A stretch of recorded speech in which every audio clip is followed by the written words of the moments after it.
en ella una hiperreactividad. ¿Cuál sería? Hipertonía. Ya. ¿Cuál era la alteración del tono? Hiper. ¿Quién tiene una hipertonía? ¿Cuál de los dos tiene hipertonía? La niña va a ¿Y él? porque parece un trapito. No, qué mal. No, también se le nota niño. Sí, es verdad. Por último está fofito.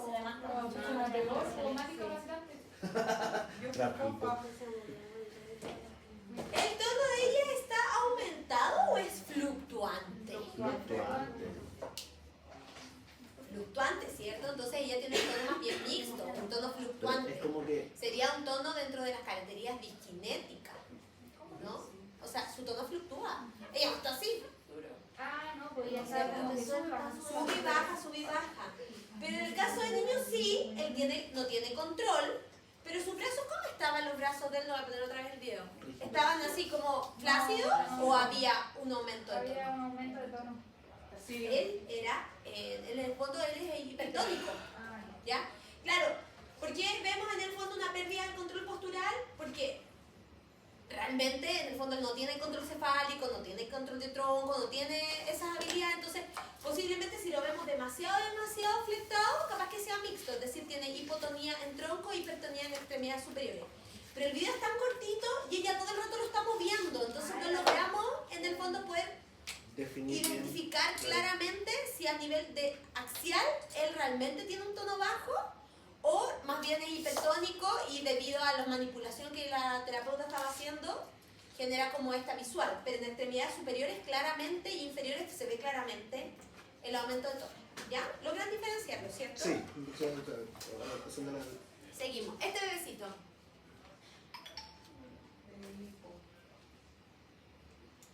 ¿tiene una L? No, eso podría ser disparesia. Él se ve efectivamente con un tono un poquito más bajo, ¿no? Es guauito, es un segundo. Pero lo ven un poquito más con un tono bajo a nivel de tronco. Sí, porque generalmente se ha sentado moviendo mucho. Sí, pero a nivel de manos. No, ahí las manos las mueve harto, pero las piernas las que no tienen. Y las piernas tienen flexión, ¿cierto? Y los pies en extensión. Y los pies en extensión. Entonces, claro, ¿cuál es la idea del video? Poder darnos cuenta que cuando un bebé es muy pequeño es difícil poder reconocer de manera tan clara las características clínicas, ¿ya? O sea, uno ve generalidades, vemos que hay alteración en el tono, vemos que hay problemas en el control postural, vemos las generalidades, pero poder decir, sí, este niño es una PC, ya vamos a ver la imagen, todo, pero poder decir, es hipertónico, es hipotónico o es mixto, se hace difícil cuando son más chiquititos. A medida que van creciendo, nosotros tenemos la capacidad de poder diferenciar eso. Pero la niña al lado de allá, ¿cómo voy a...? Desde el principio. Repite. Ahí viene.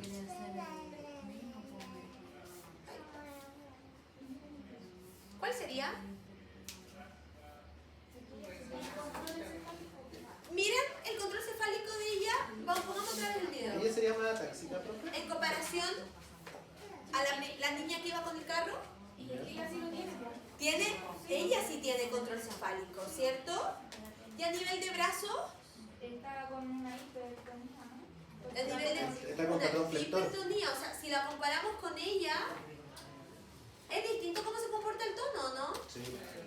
Ahí se nota claramente la fluctuación del tono. Se ve como que, en el fondo, si pudiéramos pedirle que camine en una línea, literal, como vemos ahí, no va siguiendo la línea y cruza línea media incluso. Pero si le pusiéramos una línea imaginaria a esta otra niña, pongamos caso línea recta, de ahí para allá. Sí lo logra. Compensando igual con el... ¿Se fijan que ella sí va mucho más derechita y las piernas no están cruzando en ningún momento línea media? ¿Tiene un tono fluctuante? No, ¿cierto? ¿Cuál sería según su compromiso topográfico? ¿Podría ser ella una hija esa? Sí, ¿cierto? Porque en piernas se ve mayor afección, en brazos igual al comienzo, pero luego va al alcance y lo toma y es capaz de abrir manos y Y abre tomarlo. mano, claro. Pero en cabeza no vemos ¿Y afección. según tono sería táxica? Ok. No, yo diría que es espástica. Espástica. Sí, solo que se está moviendo lento nomás. Ya. ¿Sí? Desde ahí que yo creo que es una diparesia espástica, pero no severa. Ya. Es más bien de leva moderada.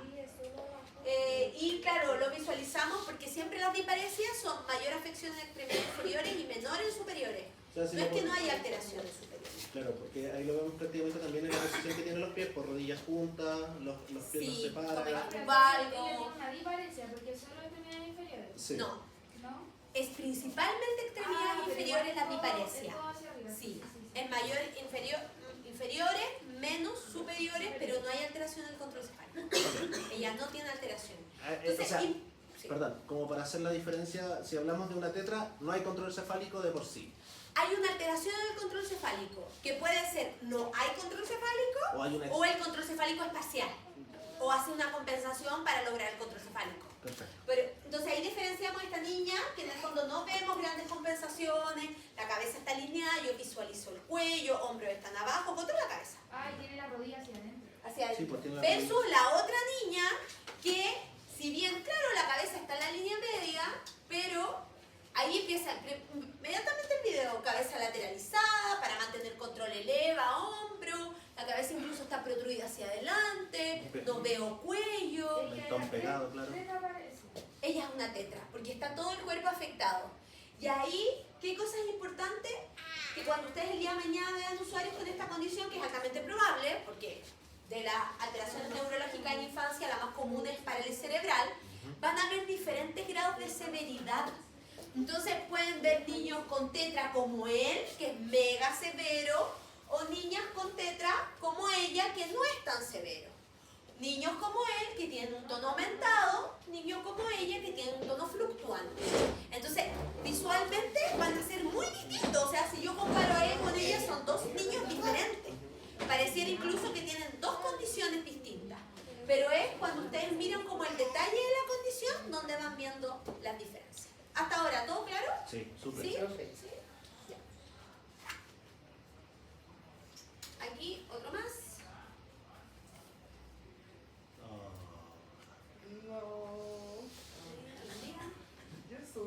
Ya lo dice el video, ¿ah?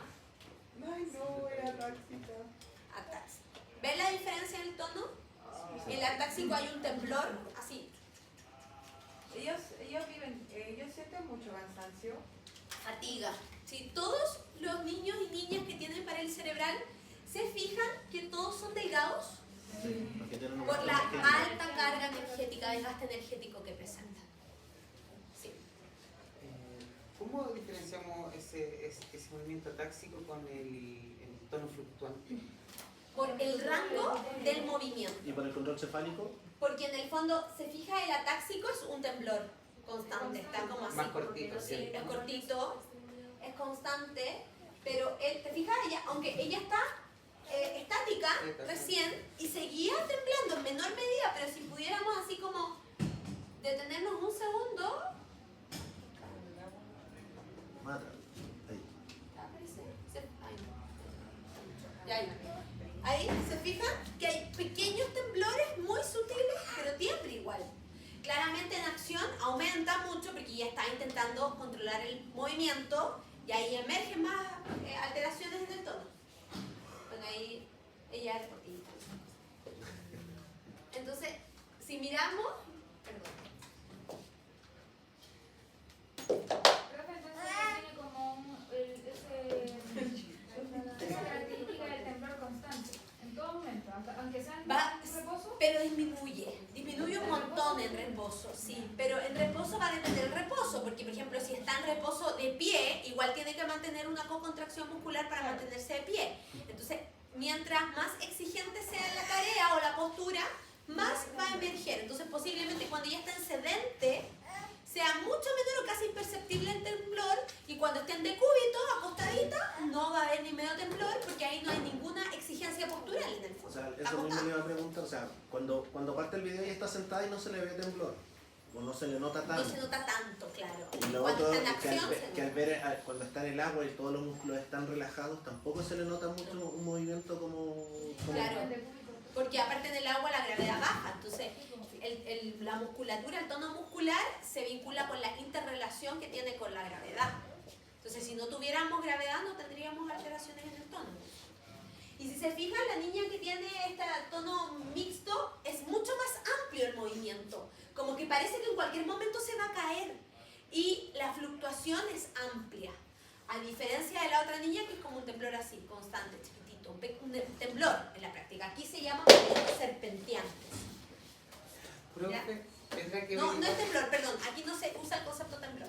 Ya la disquinesia, el concepto de temblor no, porque no está temblando, es un movimiento que fluctúa, Sí, porque el movimiento sube y baja. sube y baja. Entonces, Sí, movimiento fluctuante. fluctúa. Sí, pero en el otro también. Y en la ataxia es temblor. Ah, ok. Tendrá que ver que, por ejemplo, cuando nada se mueve menos, claro, porque hay un factor de propiocepción. Sí, pero por sobre todo la gravedad. ¿Sí? O sea, lo que más impacta bajo el agua es la gravedad. Como no hay gravedad, Porque se nota que a la vez la tensión aumenta, ¿cierto? sí, Porque intenta corregirse. sí. Pero ahí es importante, Fabián, y creo que lo que comenta no es menor, que las personas con ataxia, la propiocepción y la carga de peso hace que el tono se regule. Entonces, por ejemplo, claro, si ella va a estar nadando, si bien no hay fuerza, ella está generando una resistencia del cuerpo contra el agua, y eso hace efectivamente, como usted comenta, a nivel receptivo. Desde esa perspectiva, claro, el temblor también debería disminuir. Entonces, niños con ataxia funcionan súper bien trabajar adentro de una piscina con pelotas, que tenga que buscar la pelota, trepar, Por gateo. ejemplo, esas muñequeras con arena que tienen peso, También hay funcionan eso. un montón, muchísimo, para disminuir, para estabilizar el tono muscular, regular el tono. Así que súper bien su apreciación. Sí. ¿Hasta acá claro? ¿Todo? Súper. Ay, teníamos idea. ¿Qué pasó? Vi los villancicos en hindú.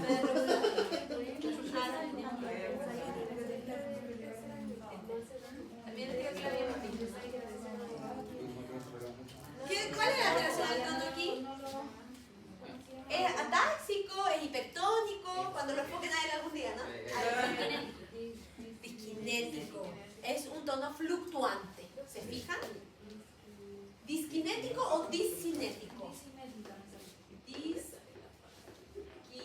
Disquinesia o Cinético.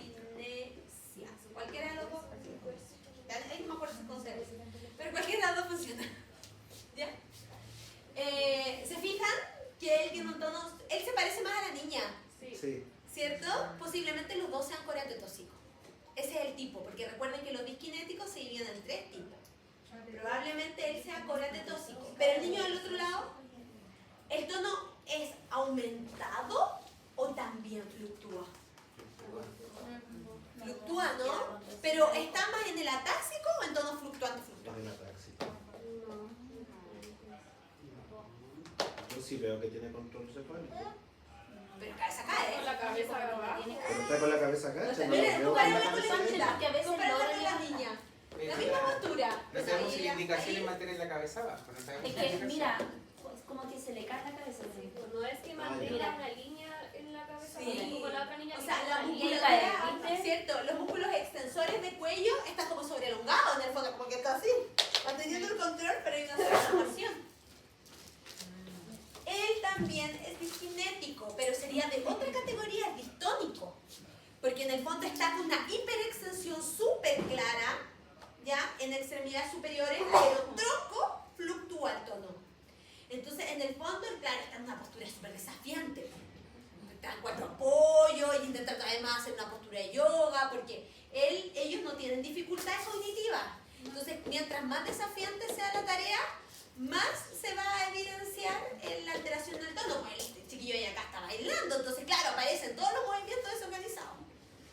Entonces, eso es como importante. Yo creo Entonces, que el de allá es por el... posiblemente sea un Y caretetóxico el de acá es distónico, posiblemente. ¿Y cuál era el otro que hay? Atetóxico. No sé, tengo video de atetóxico.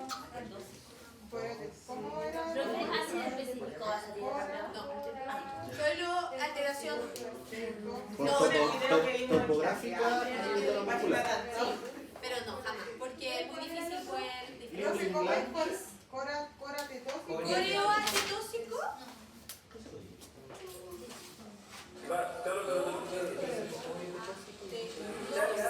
Ese es el Cora tetóxico.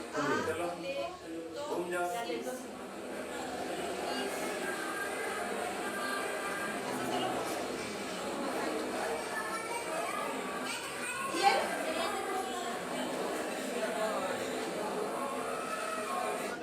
Dis, ¿Alcanzaron a verlo? dis, Lo decía el video, ¿no? Pero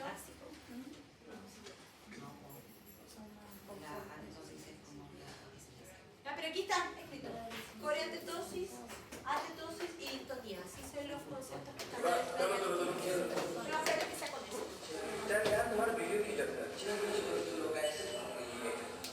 ¿Cuál? ¿Y él? ¿Qué tiene? Sería Yo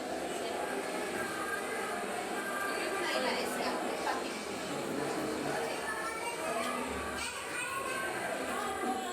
Generalmente los chicos atetósicos no logran la marcha. profe. Y la coreatetosis va como de la mano con los movimientos involuntarios. Así como Sí. las coreas. Como Sí, por supuesto. Están dentro como de la gran familia, igual que las distonías focales, etc. Están como dentro de esta familia, que unas son focalizadas y están dentro de otras categorías neurológicas, otras estarían dentro de la parálisis cerebral. Pero la descripción clínica es muy similar. Por eso se usan como los mismos conceptos. Perfecto. Sí, tal cual. Es re difícil, no me he fijado, pero es súper difícil encontrar videos en la web de atetósicos. Porque los niños con atetosis se confunden con diparesia espástica. Y ahí eso es un concepto súper profundo que por supuesto no va a aparecer en la prueba, pero a ver si me logran seguir un poco. El niño tetósico, ¿verdad? Es un tono fluctuante, pero es muy lento. Entonces, basales son hipotónicos y ante una tarea aumenta el tono con mucha lentitud, llegan a tono normal y luego bajan el tono, ¿ya? ¿Pero la bajada es rápida o...? Lento, todo es lento, una tono. Esa es la atetóxica. Esos son los atetósicos. A diferencia de los corios y los distónicos, que el tono va fluctuando a la hipertonía. Ellos los dos suben a la hipertonía, pero el atetósico no llega. Es tan lenta la subida que no llega a una hipertonía. Llega a un tono normal y baja. El punto es que estos niños cognitivamente, todos los niños en esta categoría, disquinésicos, distónicos, no tienen dificultades a nivel cognitivo, ¿ya? Entonces el niño tiene la intención de mantener un control postural. Entonces empiezan a generar fijaciones, ya compensaciones. Y estas compensaciones iniciales las hacen con extremidades inferiores. Apretan, reclutan musculatura para mantener el control axial, porque si no están así, todo el rato así. Entonces cuando hacen eso, simplemente por una reacción de enderezamiento biomecánica aumenta. ¿Ya? Solamente esta postura, que en mi caso no se ve muy bien porque estoy... Pero voy a imitar. Eso es como para enderezar todo. Sí, y lo hacen de manera voluntaria. Entonces, si yo... sí, se nota. ¿Alcanzan a ver, por ejemplo, yo estoy ahí con las piernas abiertas? Fíjense en mi espalda. Se enjuaga. Fíjense. Ahí alcanzan a ver todo, ¿cierto? ¿Ya? Y voy a llevar las piernas hacia adelante. ¿Notan que aumenta mi hiperlordosis? Ya, pues esto es una reacción de enderezamiento que se hace solo con piernas. Ya, yo estoy exagerando ahora un poco para que ustedes vean. Pero si fuera muy normal, es sutil, pero aumenta un poco el tono. E incluso saco guata, porque en el fondo es algo totalmente una reacción de Algo enderezamiento. natural. Entonces los niños empiezan a usar esto, porque dicen, si yo estoy así, me cuesta agachar el tronco. Pues, o sea, imagínense, yo no logro mayor rango. A diferencia de que puedo llegar hasta adelante, pero si estoy ahí, no puedo en el fondo. Entonces el niño con atetosis empieza a utilizar esto de manera natural y empieza a aumentar el tono en piernas y empieza a transformarse sus piernas en piernas espásticas. Pero eso es secundario a una estrategia compensatoria. Entonces, ¿qué pasa? Esos niños, cuando ya a los 5 o 6 años, los ven los médicos y dicen, ¡ay, distónico, pues espástico! Porque nunca a lo mejor se dieron cuenta de todo este proceso de desarrollo, porque el doctor lo ve cada cuánto, cada 6 meses, 15 minutos en la consulta, vamos a probarle, este niñito lloraba cuando era guagua. Nunca cachó, vio la imagen, vio que había una fluctuación en el tono. 5 años, el niñito llegó así, po. Entonces, ¿qué dijo? Disparesia espástica. Entonces, es muy difícil encontrar videos de atetósicos porque son niños que sobre reclutaron. ¿Y qué pasó? Y esto es como un chismecito. en Chile llegó una cirugía que se llama risotomía. La risotomía es una cirugía que viene, no me acuerdo de qué país, que la adoptó Chile del dos Santiago, por supuesto. Y lo que se dieron cuenta que si en los niños espásticos, si literalmente rompían los nervios, que daban señales para aumento de tono en extremidades superiores, es decir, hacían una denervación, un corte de nervio, disminuía el tono muscular. Entonces, no me acuerdo en qué país, no me acuerdo, si es Alemania parece que. Entonces ellos cortaban ciertas fibras del nervio para que siguiera la sensibilidad, pero disminuía el tono. Entonces en Chile empezaron a aplicarlo con los distónicos, o sea, con los dípares espásticas. Entonces empezaron a todos a cortarle los nervios para que bajara, disminuyera el tono, no mandara tanta señal al cerebro. ¿Y qué pasó? Entraron ahí un montón de niños que todos se creían que eran distónicos, de dípares espásticas, ¿ya? Dípares espásticas. Y cuando empezaron a operar a los puros dípares espásticas, funcionó la cirugía, pues porque había una disminución del tono. Pero para los que no eran diparésicos espásticos reales, ¿ya? Lo que hicieron es que le quitaron la estrategia que el niño toda la vida había utilizado para mantener el sedente. Entonces le cortaron los nervios y el niño no es que dijo, ahora puedo caminar, dijo, perdí el control postural, y empezaron a sobre-reclutar en brazo, empezaron a reclutar en tronco. Entonces, en vez de lograr la marcha, no caminaron y empezaron a empeorar sus condiciones físicas. Porque había una evaluación que no se sabía que eran niños distónicos, o sea, con dípares espásticas. Entonces, ahí emergieron muchos atetóxicos que eran ocultos. Entonces, actualmente, ¿qué es lo que se hace? Es que nosotros evaluamos antes de la cirugía a todos los niños que van a cirugía, y nosotros los terapeutas ocupacionales somos los que decidimos si van o no a cirugía. Y decimos el no porque él tiene pinta de atetóxico y el sí porque él es disquinético. Entonces por eso, por ejemplo, nosotros hemos afinado tanto el ojo clínico porque somos los que decidimos no si lo operan o no. Entonces ahí han aparecido un grupo importante de atetóxicos porque con estrategias posturales lo que hacemos es que les ponemos ayudas técnicas y con ayudas técnicas los alineamos y los chiquillos funcionan bien con sitting, cosas así. Entonces nunca fue distónico, era atetóxico. Yo tengo videos de varios niños atetóxicos que hicimos intervención hace muchos años y que se fueron de la cirugía y ahora están interviniendo mucho mejor. Entonces por eso no hay casi videos en la web de atetóxicos. ¿Ya? ¿Les queda claro más o menos la diferencia? Sí. Posiblemente esto lo olviden, pero igual es Está grabado, así que... Está grabado. Pregunta, definición de parálisis cerebral. Grupo de trastornos del desarrollo que afectan el movimiento y la postura provocando limitaciones en la actividad. ¿Qué significa eso en la práctica? ¿Qué es la parálisis cerebral? Es una condición. Es una condición. Es una condición ¿Qué afecta? que afecta el sistema nervioso central. Ya que está en una lesión, ahí está ubicado, lesión del sistema nervioso central, en cualquier parte del sistema nervioso central, No, en el cerebro. en el cerebro. No, es que puede ser en cualquier parte dependiendo de dónde fue provocada. Entonces, ¿cómo se llama eso? General. Encéfalo. Encéfalo es todo lo que está dentro de la bóveda craneana, incluyendo cerebelo, bulbo, etcétera, etcétera. Cerebro es la parte más externa, donde está la corteza cerebral. Dependiendo de la... Entonces, encéfalo. Afecta ubicado, ya, ubicado en el encéfalo. Y dependiendo de el grado de desarrollo del feto o del bebé, cuánto daño provoca a futuro. ¿Sí? Y esto, ¿cómo impacta? ¿Cómo lo podríamos definir? Porque ya sabemos dónde está ubicada la lesión. Provoca Pero, alteraciones ¿qué tipo de alteración? en el desempeño del Principalmente movimiento. motora. Ya, en el control del movimiento y La en postura. la postura. Esa sería la clave de parálisis cerebral. Entonces, un grupo de trastornos. ¿Por qué un grupo de trastornos? Porque aquí vimos un montón de diferencia entre los dipares, la diparesia, la disquinesia, la hemiparesia, el distónico, el no distónico. Entonces, no es una única forma de presentación. ¿Y qué es lo que afecta? El desarrollo, el control de la postura y el movimiento. Esas serían como las palabras claves, ¿ya? ¿Dónde ocurre? En el encéfalo o en el cerebro, como sea que esté la categoría, pero sabemos que está ahí, no en cualquier parte del sistema nervioso central. Entonces, sabemos que es algo que afecta el control de la postura y el movimiento, que se ubica en el encéfalo y que es algo que no progresa. El niño tiene la lesión cerebral y no es que esa lesión vaya en aumento. A eso nos referimos a que no es progresiva, ¿ya? No es que la lesión aumente, se mantiene y sus manifestaciones o cuándo ocurre en los primeros años de vida. Esas serían como las 5 características que ustedes tendrían que aprenderse, ¿ya? Entonces, afección del control de la postura y el movimiento, que afecta al encéfalo en los primeros años de vida, que no es progresiva y que es un grupo de trastornos, que no es una pura forma de presentación, ¿ya? ¿Cuál sería el origen? ¿Cuál es la causa?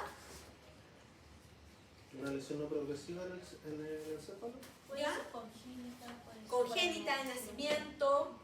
Muy bien. Entonces, en su mayoría es de nacimiento. Cuando hablamos congénito es igual a nacimiento. Sí. Y algunas son adquiridas, es decir, post-nacimiento por una lesión cerebral. Eso es lo más importante. ¿Algunas son adquiridas? Post-nacimiento, claro. Y profe, si fue durante el parto, ¿en qué categoría sería? Sería adquirida. Adquirida. Porque Sí. no venía con eso. Ah, Por los Muy niños que les da ictus en nacer. Sí. Es como- Todo lo que sea así como en útero es congénito. Si es durante el parto, ya es adquirido. ¿Cuáles serían, por lo tanto, las características clínicas de lo que estuvimos hablando? Alteraciones en el tono muscular, Alteraciones del tono, supérenlo, sería como lo principal.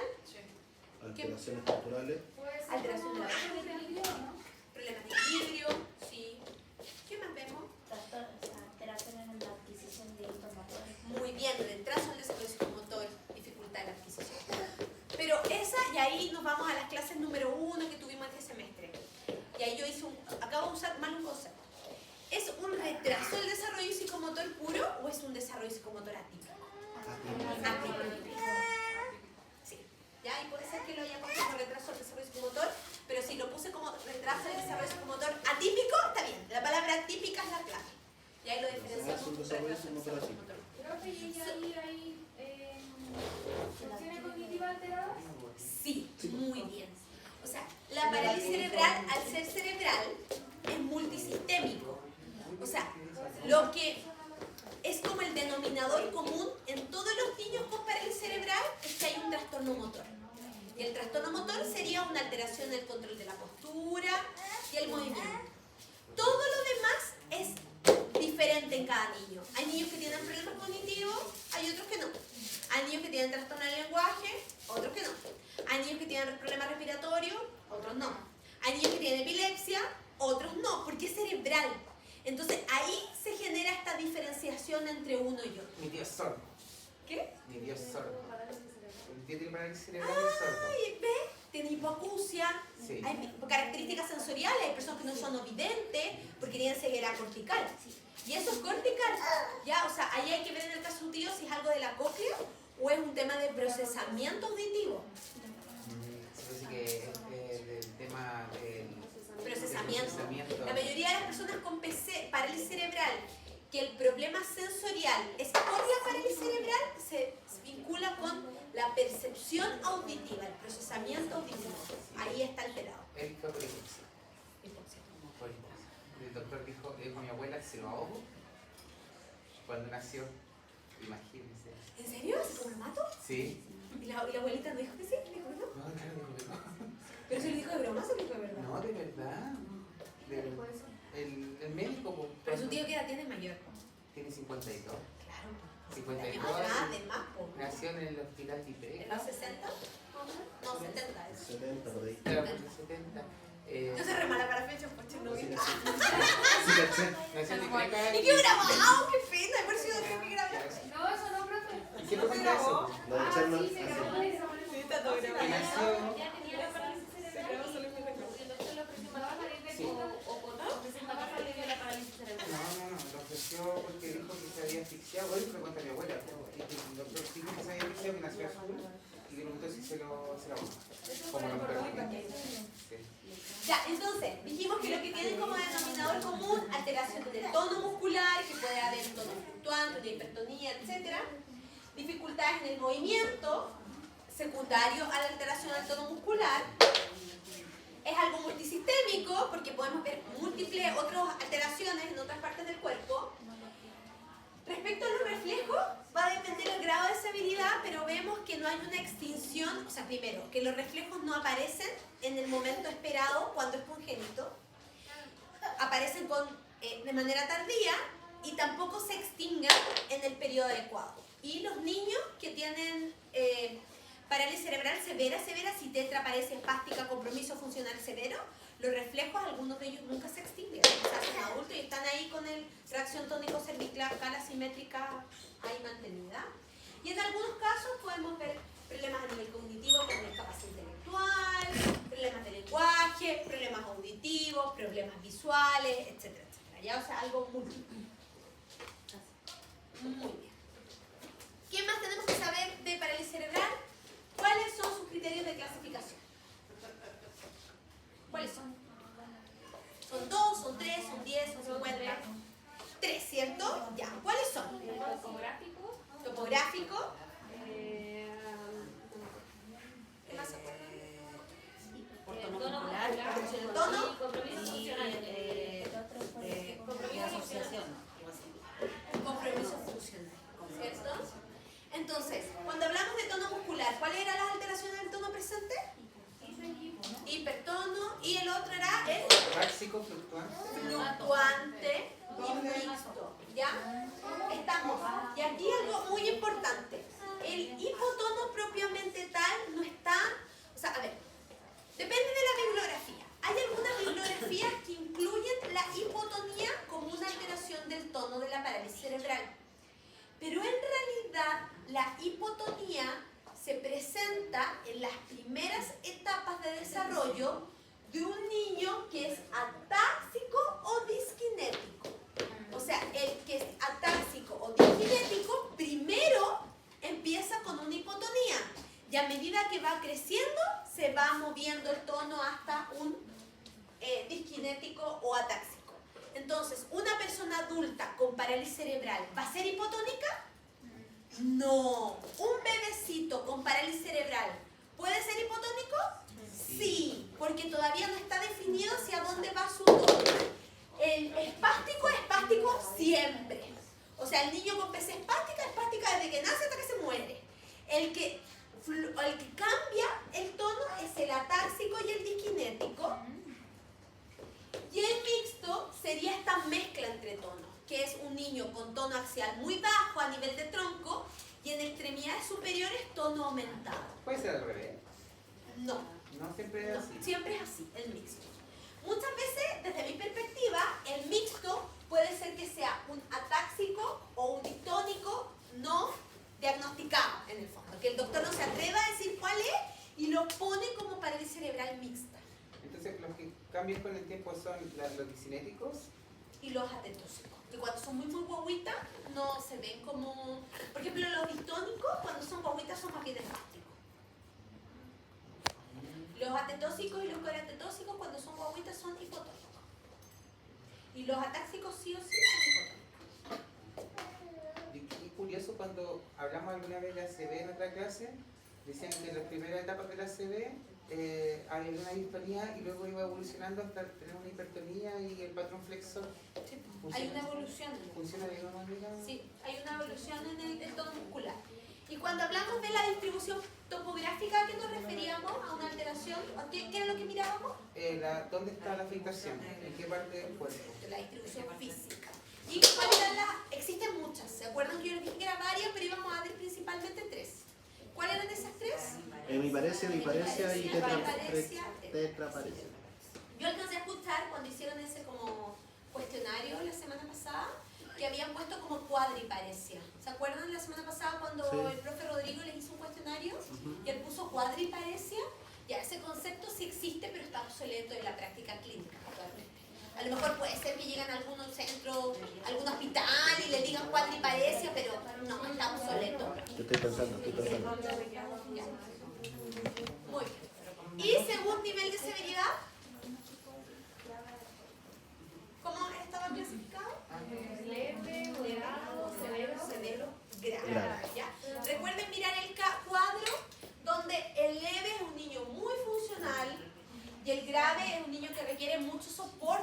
para vivir. O sea, me refiero traqueostomía, gastrostomía, o sea, requiere soporte vital. Y aquí recuerdan que habían escalas de evaluación para consignar la gross motor Y una global. Ah, yo la tengo anotada. para ver los niveles de severidad. ¿Cuáles eran las escalas que nos servían? La gross motor, y la otra, ¿se acuerdan? Max. El max Que la max era para ver funcionalidad en extremidad superior. y el minimax. Y la gross motor era para ver el global, si la persona lograba o no lograba marcha en función a los aditamentos que utilizaba. Muy bien. Ahí más o menos le dejé la clasificación buena. fotográfica, que es igual estaba en la clase. Y continuamos con parálisis cerebral. ¿Cuáles serían los factores de riesgo?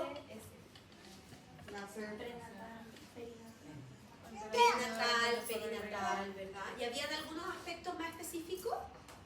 Por ejemplo, el perinatal, ¿cuál es el más común? El peri. Perinatal, ¿cuál es el motivo más común? ¿Cuál, Pablo? Factores de riesgo materno. Claro, los factores de riesgo materno.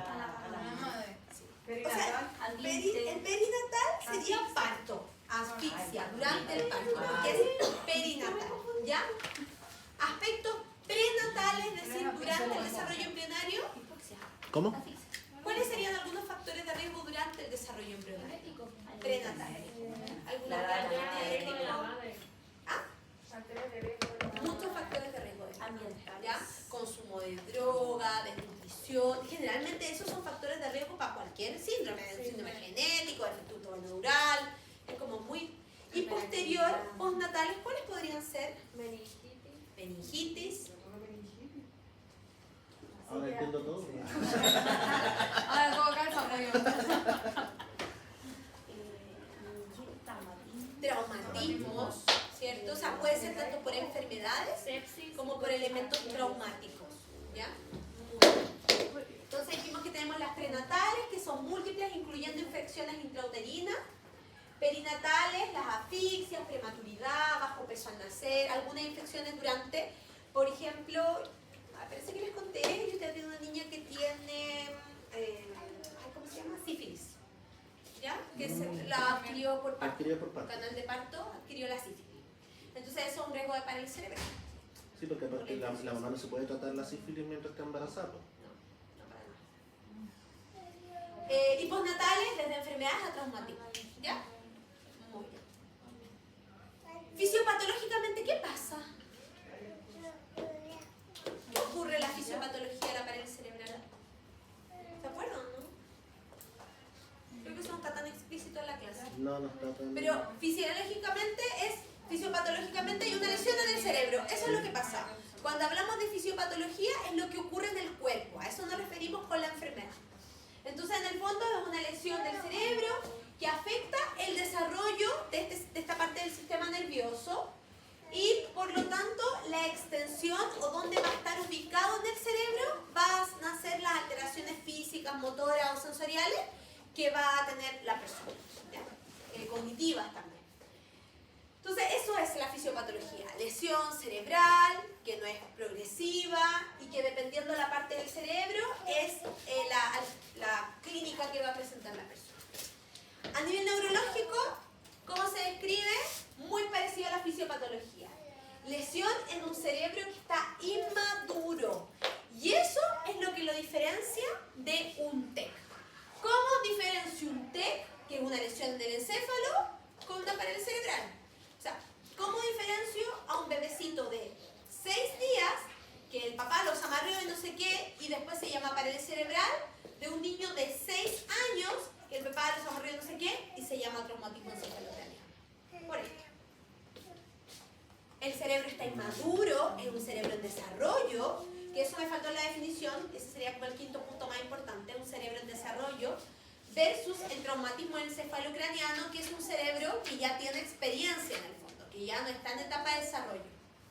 Porque la clínica es muy distinta de una persona con parálisis cerebral, que es un cerebro en desarrollo, que alguien que ya tiene un cerebro desarrollado. ¿Ya? O sea, no es la misma, físicamente no se comportan iguales. O sea, si yo comparo a 2 personas adultas, vamos a inventar, 2 personas de 60 años, los dos tienen un trastorno motor, moto a los 20 años y el otro se debe a porque tuvo algo congénito, clínicamente, aunque sea la misma parte cerebral, se van a comportar físicamente muy distintos. ¿Por qué? Porque la persona que se pegó en la cabeza Claro, ya desarrolló la... estuvo 20 años moviéndose en este mundo de manera típica. El bebito todavía ni siquiera se desarrolló. No tiene idea.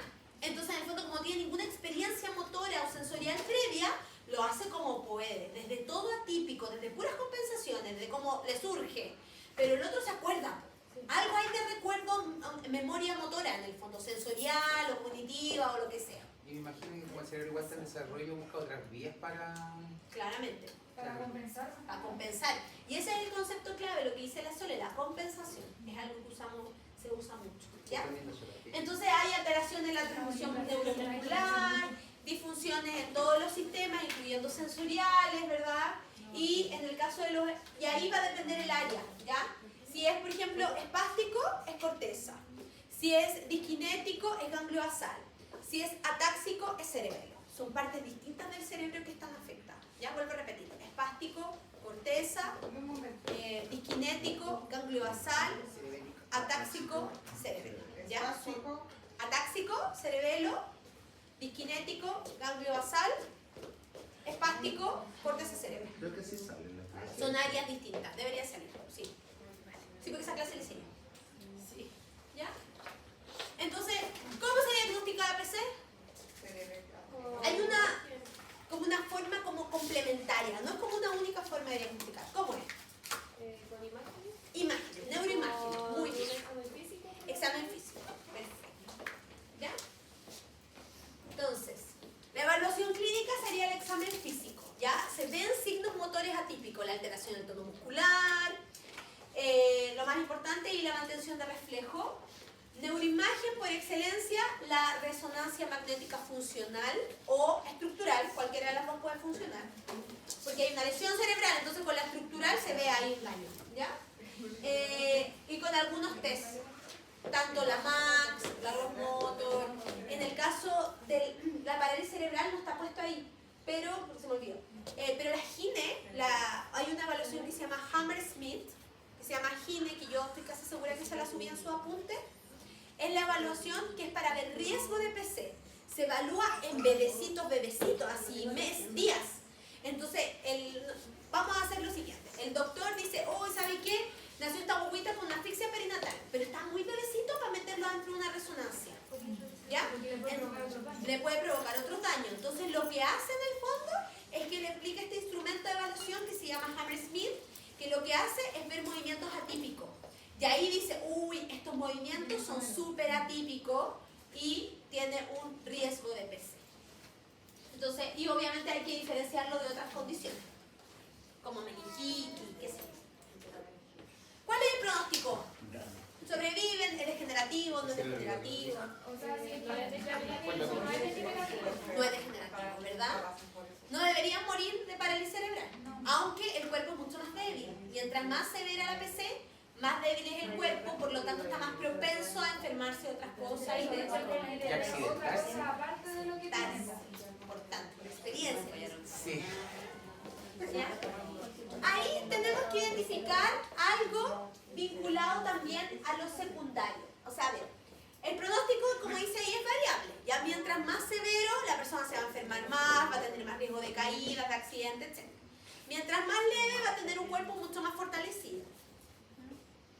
Pero lo importante es que si bien la lesión a nivel cerebral no progresa, a nivel físico va perdiendo capacidades. Entonces dice, puede haber empeoramiento funcional si no hay intervención oportuna. Porque si el niño está todo el día así, la mano va a quedar así, ¿ya? Entonces eso es muy importante. Entonces siempre hablamos en PC de las alteraciones primarias y las alteraciones secundarias. La primaria sería todo lo vinculado a la lesión cerebral, que es la alteración del tono, la incapacidad intelectual, posiblemente los problemas sensoriales, eso es primario. Lo secundario es todo lo que no se trató. Entonces, claro, si está toda la vida con la mano en flexión, va a generar acortamiento de los tendones y eso va a provocar una alteración ortopédica. ¿Ya? Entonces, al final, sí, hay empeoramiento funcional, pero vinculada al tipo de tratamiento.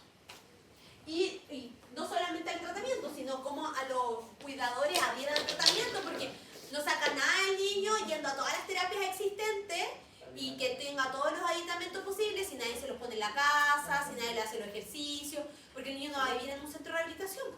Va a estar con suerte, el que mejor favorecido, 2 veces a la semana 40 minutos, y eso no es significativo para los 365 días del año. Profe, entonces la primera era lo vinculado a... La lesión cerebral propiamente, la alteración del tono, el problema cognitivo, etcétera, etcétera. Y por último, el impacto funcional y ocupacional va a depender mucho del nivel de severidad, ¿ya? O sea, va a estar dado con eso.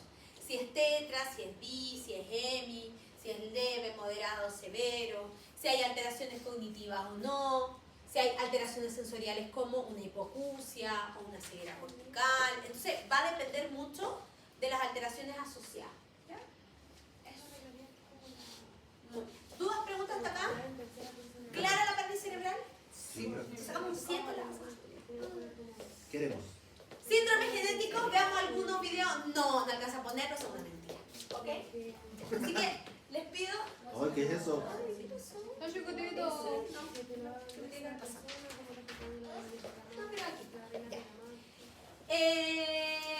Si acaso una vez al break buscar algún, pero pongan video de niños con síndrome de Down, niños con síndrome de Rett, para que puedan ver lo importante por favor.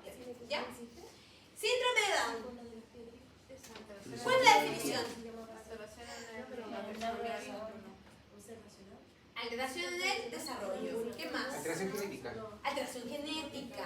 ¿Ya? Alteración genética, cromosómica, ¿verdad? Donde hay una copia adicional o parcial del cromosoma 21. ¿Ya? Hay una duplicación del 21, pero una de sus cromosomas se duplica. Puede ser parcial o total, ¿ya? Cuando es parcial, se denomina mosaico, ¿ya? Porque no presenta todas las características clínicas propias del síndrome de Down.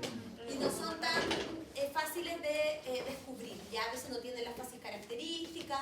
Entonces hay que mirar a nivel genético y ahí se dan cuenta que es mosaico, pero es porque ahí no hay un cromosoma triplicado por completo, ¿ya? ¿A qué se debe el síndrome de Down?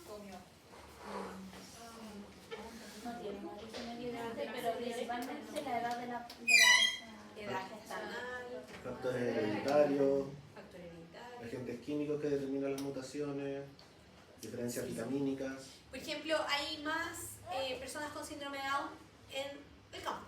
¿En serio? Sí. Por Por los agentes por las químicos. pesticidas. Ese es su análisis. No, falso. Es mentira. Los mataron. Estaba el doctor de familia y dijo, lo ahogamos, los papás todos dijeron sí. Así sí. Oye, la canción también dice eso. Matar. ¿No? Cuando le dice, lo fueron a parir en triángulo. ¿Qué canción es esa? Ay, esa que pusieron para Tletón una vez. Ay, solo pienso en ti. Solo pienso en ti. Solo pienso en ti. Sí. Ese nació como en un campo, decía la canción, y lo fueron a meter como un... La voy a buscar. Ya, lo original, sigamos. Eso fue la parte Fabián. Ya, el origen es congénito, por lo tanto, ¿ya? O sea, todas las características que ustedes mencionaron No, porque eran características de nacimiento. La persona nace con síndrome de Down y en el fondo esta mórula se desarrolla con la alteración genética, ¿ya? O sea, está como desde el primer momento de la concepción, ¡pum!, está la alteración Fabián, genética. estás mal. Porque la canción parte, ella fue a nacer en una fría sala de Sí, hospital. la ecografía Cuando de vio la los luz, 3 se quedó como meses cristal. muestra como una medición que se hace como, entiendo yo que es como de la nariz, algo así. Y esas mediciones muestran como del puente nasal, de no sé qué cosa, y ven... Se ve que Claro. el puente nasal no está Él nació presente. ¿No está presente eso? Porque Su padre pensó que quería no tienen el puente nasal. Como plano. Sí. Ya, ¿cuáles serían las características clínicas? A nivel motor, las personas con síndrome de Down en su mayoría son... ¿Motoramente? Motormente Características clínicas. Pico, ya. Físicas, ojos rasgados, baja estatura, nariz pequeña, parte superior plana, boca y orejas pequeñas, manos pequeñas, dedos cortos. A nivel motor, Ya. vuelvo a preguntar. ¿Tiene retraso en el cumplimiento de los hitos de Ya. desarrollo? ¿Cómo vemos el tono? ¿Hay una alteración en el tono? Sí, son hipotónicos. Hipotónicos. ¿Ya? O- Son trapitos. Algo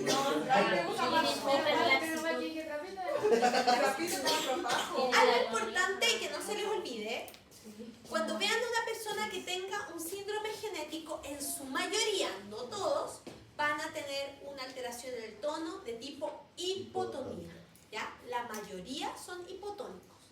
Hay algunos que son en su minoría que son atáxicos, ¿ya? Pero también fluctúan en el bajo tono, pues el atáxico viene de un bajo tono y llega a un tono normal fluctuante.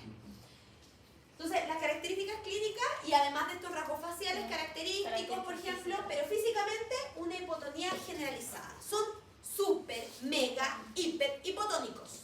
Súper, mega, hiperlaxos. O sea, una cosa así como que ya uno dice, pero ¿por dónde va el brazo? O sea, Es impresionante. ¿cierto? Hace poco, o sea, hace como 2 meses atrás se me descompensó el mío. ¿Ya? Y yo traté de que una de las formas de que se calmara que se tocara los pies. Y de repente agarró el pie, se lo colocó acá, colocó el otro, estábamos el kine, la psicóloga y yo. Y nos dice, ahora ustedes. Y estaba así, con los pies. Como contorsionista. Y nosotros. Sí, son brutalmente hipotónicos. Súper Sí, bien. claro, esto no es parte de la prueba, ¿no? Pero cuando vean intervención y si algún día les toca infanto, se saltan todas las transiciones. O sea, en el fondo estos niños desde el sedente pasan al 4 apoyo por delante, así las piernas van por acá, no hay ninguna transición fluida, ¿ya? O sea, porque cuando yo paso del sedente al 4 apoyo llevo pierna lateral, después hacia atrás, me pico 4, no, ellos pasan así como para atrás, para adelante y las piernas giran en 360 grados, así como que aquí no hay ningún rango, entonces en realidad es como dice ¿A qué se refiere? Celia, ¿A qué se refiere pliegue palmar único? pliegue palmar único, que en el fondo no hay marcas de los pliegues. No tiene marcas, la mano es plana, es como, ya, vamos a los términos un poco técnicos que nos gustan atrás, mano de empanada. Trapito. Eso lo pone en la prueba malo. Pero si pongo trapito, dice la Sole. Malo, aunque ponga la fuente. Rápido, malo. Poquito malo. Besito entre comillas, Sole Amaro. Plácido, acepto. Ya, características físicas, las que mencionó todas, de memoria, Manuel. Rasgos dificultades en el desarrollo psicomotor y hay varias otras alteraciones, la macroglosia o las dificultades más bien respiratorias, pero ahí ya empezamos como con el popurrí de dificultades de un niño con parálisis cerebral, con síndrome de Down, porque algunos tienen, por ejemplo, malformaciones físicas, pero ya como que van disminuyendo. O sea, como en su mayoría, hipotonía, rasgos faciales, pliegue único, retraso del desarrollo psicomotor, y de ahí vamos como bajando. Claro, Ni siquiera la discapacidad intelectual actualmente está dentro de las características más frecuentes. En general podemos encontrar un niño con, no normal, pero limítrofe, sí, perfectamente, leve, discapacidad Hay intelectual niños leve. con síndrome de Down que Algunos hablan y otros moderados. que no hablan. Sí, pero pocos son moderados. No pasan del moderado actualmente, a diferencia. ¿Cuáles serían los criterios de clasificación? ¿Tiene criterios para clasificación la parálisis cerebral? O sea, Dale. síndrome de Down. Perdón, he hecho clase de las 8 de la mañana. Tuve que ir a atender usuarios. Me quedé encerrada en el metro, así que me van a perdonar. Me viene una micro. Entonces, Esa línea 1 era, ¿cierto? Sí, es que vamos retraso.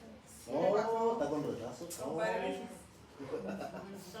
Está con retraso. ya, tenemos criterios de clasificación. Sí. Se vinculan en dos tipos, ¿ya? O sea, si tuviéramos que clasificarlos de alguna manera, pueden estar dados por una parte por el nivel de severidad, ¿ya? Si hay dificultad cognitiva o no, va a empeorar.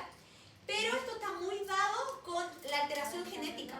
Si hay una trisomía completa, es decir, el cromosoma está triplicado, esta alita del cromosoma, es una forma de presentación.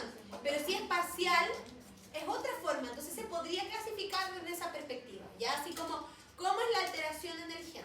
Porque si es parcial, también va a ser más leve, ¿ya? O sea, algunos, insisto, no presentan ni características. Yo atendí hace no mucho, una historia bien friki, yo atendí a un niño, mentira, atendí a la hermana y el hermanito y hace millones de años, pero muchísimos años atrás, y yo atendí a la hermanita, que la hermanita tenía hermanitos como adoptados, ¿ya? Entonces la hermanita venía por un retraso del desarrollo psicomotor importante por algo, nacimiento, algo así. Pero no tenía PC. Y ella ingresó a Teletón y toda la historia, y esta mamá cuenta la historia de que ella estaba criando en paralelo al hijo de su cuñada que tenía síndrome de Down y que había sido una situación muy trágica, que había quedado embarazada. Entonces ella estaba en paralelo cuidando estas dos guaguitas juntas, entonces ella llegaba a terapia con las dos guaguitas, con su hija que venía a Teletón, y porque a todo esto, o sea, en el fondo su guaguita nació ultra prematura, eso fue. Nació mega prematura porque estaban con todo el drama de su cuñada que tenía síndrome de Down y que había sufrido esta situación horrorosa. Entonces, desde ahí en el fondo recuerdo que empezó a tener también por retraso del desarrollo psicomotor el hermanito. Y era mosaico. No tenía, no era mosaico, después se descubrió. Porque ingresó por retraso del desarrollo psicomotor. Y era mosaico. Y no tiene el cromosoma completo triplicado, sino que parte. Entonces no tenía todas las características físicas. Entonces empezó con hipotonía, con no sé qué, y se pidieron los estudios genéticos porque la familia como que había olvidado esa parte de la historia.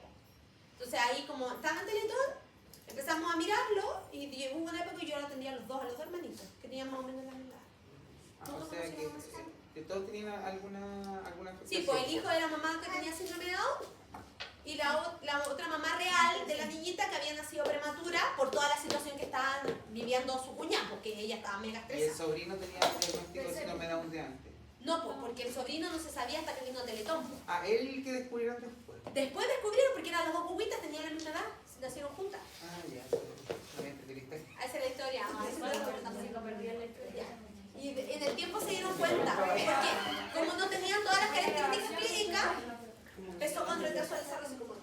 Ya, factores de riesgo, síndrome de Down, Edad de la madre. edad de la madre, muy bien, historia familiar con alguna alteración cromosómica. O sea, en el fondo, si bien no es hereditario, pero esta señora que tenía síndrome de Down, su hijo igual nació con síndrome, ¿ya?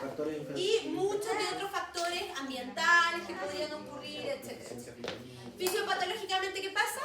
¿Qué pasa en el cuerpo de la persona que tiene? Alteración en el entorno muscular. Pero eso es clínico. Fisiopatológico, Alteración. la alteración del cromosoma. ¿Ya? Entonces, exceso de material genético del cromosoma 21, es decir, una triplicación, una tripleta. Pero eso cuando, como para visualizarlo, tenemos cromosomas que es como una X, ¿cierto? Sí. ¿Esta X tiene dos ramitas más? No, una. Es triple 21, trisomía del 21. Entonces, es así, y en él vamos a inventarlo, pero es como así. ¿Ya? Y el que es mosaico, ese es el síndrome de Down puro. Pero en la práctica es como así, así y así. ¿Ya? Porque son separaditas las alertas. Y el que es mosaico es así, así y ahí. Pero tiene que ser en el cromosoma 21. Para que sea síndrome de Down. Porque si en otro cromosoma es otra cosa. Pero para que sea Down, tiene que ser en el 21. Por eso dicen trisomía.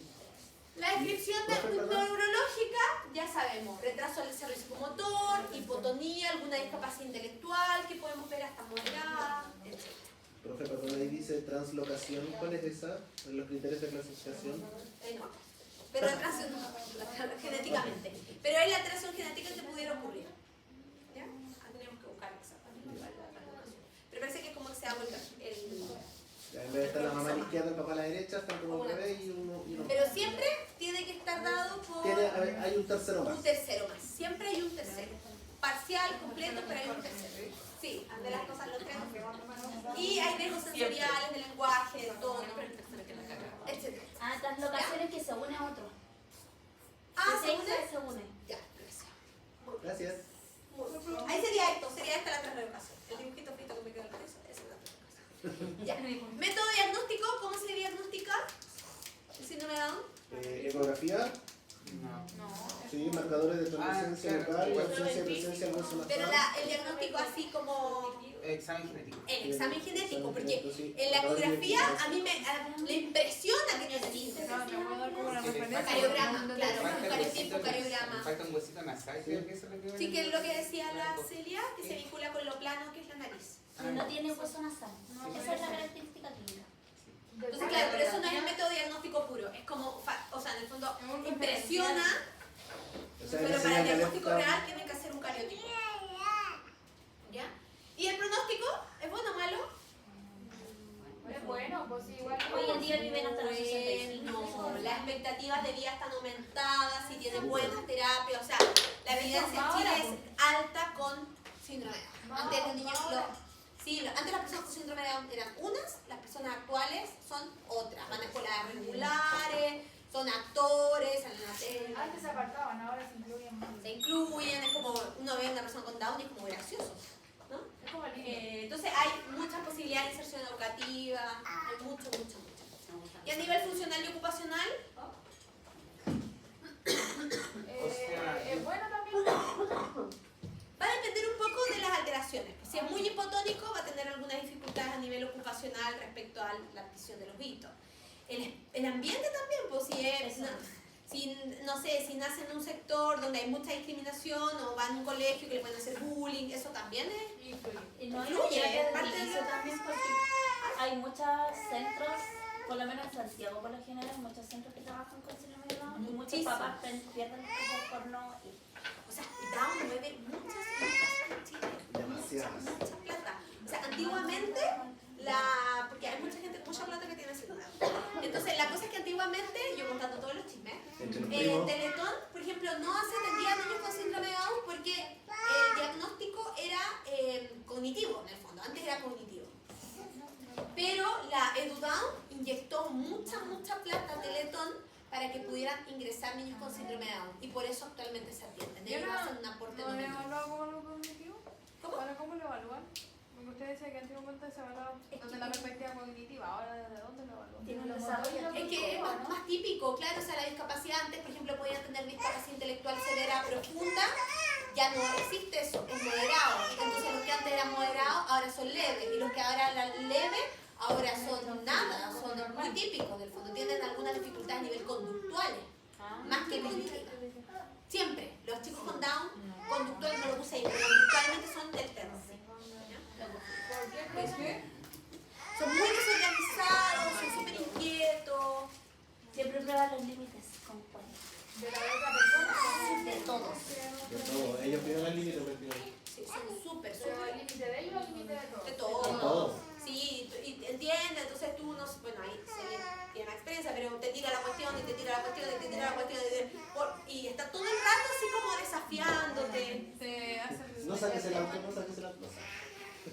Accionar. Ah, ya que no queda ¿Vamos a reír, plática? Sí.